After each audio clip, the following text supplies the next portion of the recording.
Omope, as a cybersecurity analyst or an individual, you need to know what we call firewall and how to defend yourself using firewall. As an ethical hacker or a pen tester, you know you are a thief. Your own is to know how to bypass firewall. So this video is about war between an ethnic hacker and a cybersecurity analyst. So between the red team and the what and the blue team. Don't forget, the red team now, their major work is to what? Is to attack. The blue team, their major work is to what? Is to defend.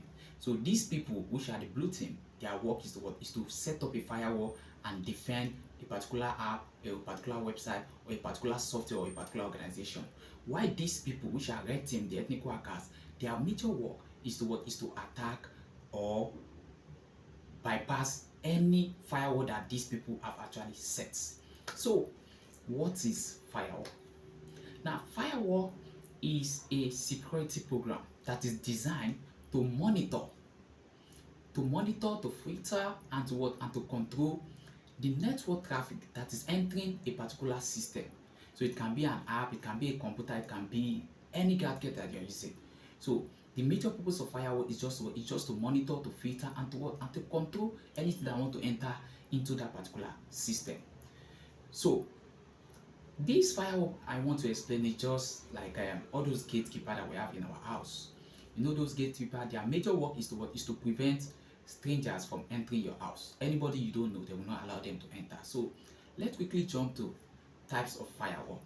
So as an ethnic hacker and as what? As a cybersecurity analyst, you need to know different types of firewall. Now the first one we are going to talk about, we call it network firewall. We call it what? Network layer firewall. Now network layer firewall, these are firewall that filter communications based on the what? IP address. So this firewall, they are the one that filter communication based on the what? Based on the IP address. This firewall just look like your gateman. You know your gateman. If you instruct your gateman that okay, Ogbeni Aboki, don't allow anybody to enter this house. Anybody you don't know, you understand? Or anybody I don't know, don't allow them to enter. The gateman will say, Oga, I don't hear. I will block everybody. So that gateman is what is doing the work of what we call network layer firewall. So that's number one. Now number two, we have transport layer firewall. These are firewall that filter communications based on the ports. They filter communication based on the what? Based on the port. So they are the one that they are like a custom officers. You understand? At the border.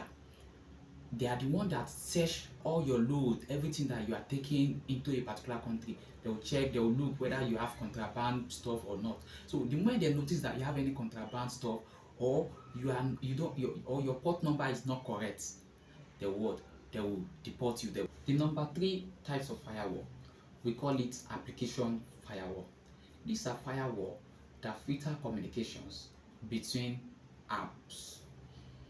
So there are firewall that are on your phone or your system that their major work is to make sure that your interaction with the app, you understand, is what is restricted.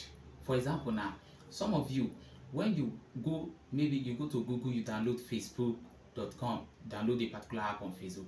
The moment you install it, as you are installing it, it will show you some pop-up to tell you that this particular app is what is harmful. So you may ignore, you may continue. Sometimes some app will not even allow you to even install it. This is because of of firewall. Sometimes you want to download something on your system and you notice that the thing is not downloading. You have to go and off your firewall before you download such a thing. So those one we call them application-based firewall. Now the number four types of firewall, we call it context-aware firewall.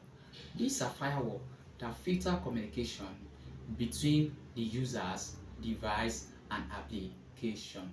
So this firewall, they are just like EFCC that is monitoring your movements on the app that you are using. Once they notice that your behavior is not pure, they'll block you. You understand? So for example, now you are using your WhatsApp, maybe you are using it for fraud or different kind of activities. The moment somebody raise an awareness or the admin notice you, they can just block your app or they can block your account. So those one we call them context aware firewall. firewall. The number 5 types of firewall, we call it Proxy server firewall.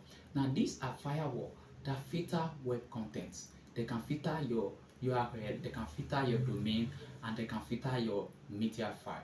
So these firewall, they are like the middleman that we have in the market. So they don't have their own shop, but they are acting like middleman. They will help you to locate a legit place where you can buy something. So this Proxy server firewall, they are embedded in all our browsers like Chrome, Firefox, Edge, and Explorer, and all those browsers that we use.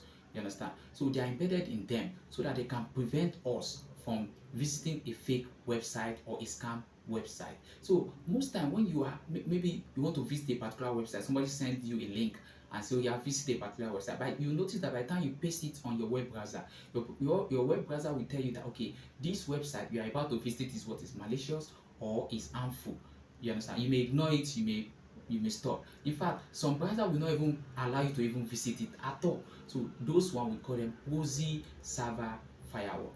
Now the number 6 types of firewall, which is the one I mostly use for my web application security, we call it reverse Proxy server firewall. Now reverse Proxy server firewall, they are firewall that are placed in front of a website, you understand, to prevent the website from what? From attackers.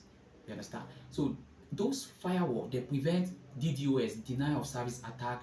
They can prevent both attack. They can prevent different kind of attack. So this reverse Proxy server firewall, they are like PA. They are like your PA. Somebody cannot just walk up to Wizkid and say, I want to see Wizkid. No, it's not possible. So they have to walk through Wizkid PA. You understand? Or through Wizkid manager. So that is what we call a reverse Proxy firewall. So there's something that is placed in front, you understand, before the actual thing. You understand? So mostly we place this one, and I was able to do that on most of my websites. In case you are watching me and you also want to implement that, so you can just use Cloudflare to do that. Cloudflare has a free version or free option for you. So that is reverse Proxy firewall. The number 7 types of firewall, we call it NAT, Network Address Translation Firewall. These are firewall that are used to hide different IP address. For example, in your house, maybe you are 5 or you are 6 or you are even 10, you can hide all your IP address to be 1. So all of you in that house, in that your local network, you can be using one address, such that when you use it to communicate, so it will look identical. You understand? So that is what we call NAT firewall. Now the last one, which is number 8, we call it host-based firewall. Now these are the firewall that are used to what? To filter port and services that run on the operating system. So this one, they are like personal guide on your laptop or on your phone. So they are the one that actually protect your phone or your laptop from running a malicious app. You understand? From running a malicious app. So those are the 8 categories or 8 types of firewall.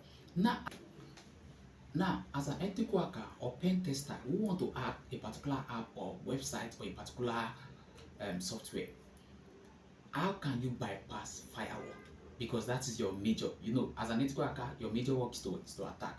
Now, number 1, for you to attack or for you to bypass a firewall, the first thing you need to know is fragmentation and encoding. Now, what do we call fragmentation? You are going to scan that particular software using Nmap or Nycto or any tool that you are using. So if you are using Nmap, you need to make sure that your scanning is in fragmented form. You understand? Meaning that you are going to break down your scanning, so that when you get to the application system and you get to the firewall, it will look very small, such that the firewall will not even notice it. You want to enter a room and there is bouncer in front of it. So the only way you can enter that room is to turn yourself to rat or maybe ants that will not enter. Then when you enter, you can't. So that's opapada. So then the second one is encoding. So Metasploit, which is one of the best tools, has what we call encoders. So these encoders means that you are trying to wrap. You understand? You are trying to wrap all the packets you are trying to send to that particular software. You are wrapping it, you are encoding it, you are trying to disguise it.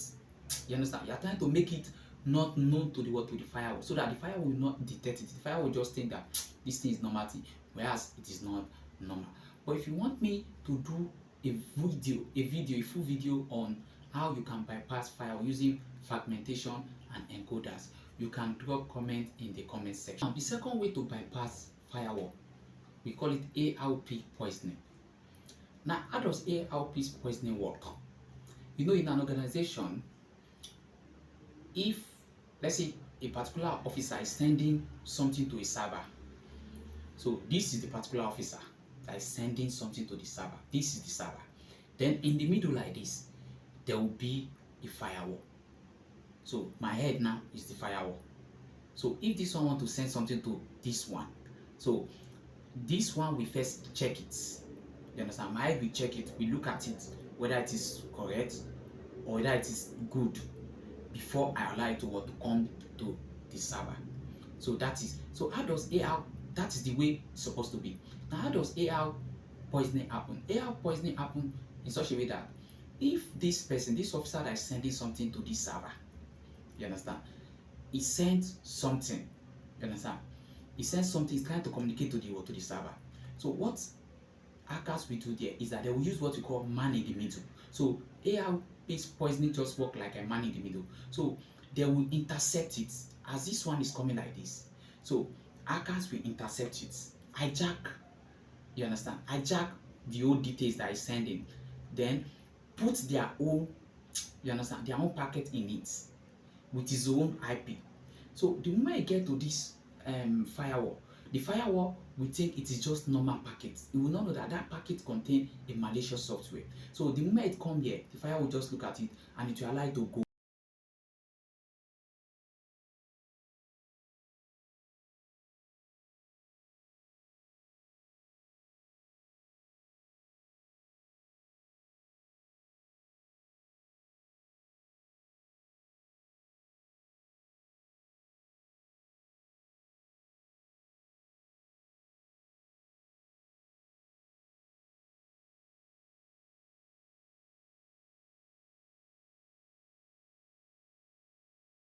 And the tool that hackers use for the ARP poisoning, we call it Ethercap. You can use it on your Kali Linux. So that is what they use mostly for what? For intercepting or for man in the middle attack. So that's number 2. Now number 3 is misconfiguration. Sometimes the person that actually set up the firewall that is in the middle, you understand, they may not configure it very well. Sometimes they might have forgotten to restrict the admin panel. So as a result of that, so ethnical hackers or pen tester can take advantage of that. So those are the ways that ethnical hackers can bypass firewall. There are so many ways. Then the last one is they can also use showdown search, you understand, to search for the admin page or different kind of panel, so that they can break into the system, or break into the firewall and change the firewall and everything. They can configure the firewall to their own taste, so that it will allow any malicious thing to just enter and it will not work again. So that is how it works. So thanks for watching. Please like, share and comment for more. God bless.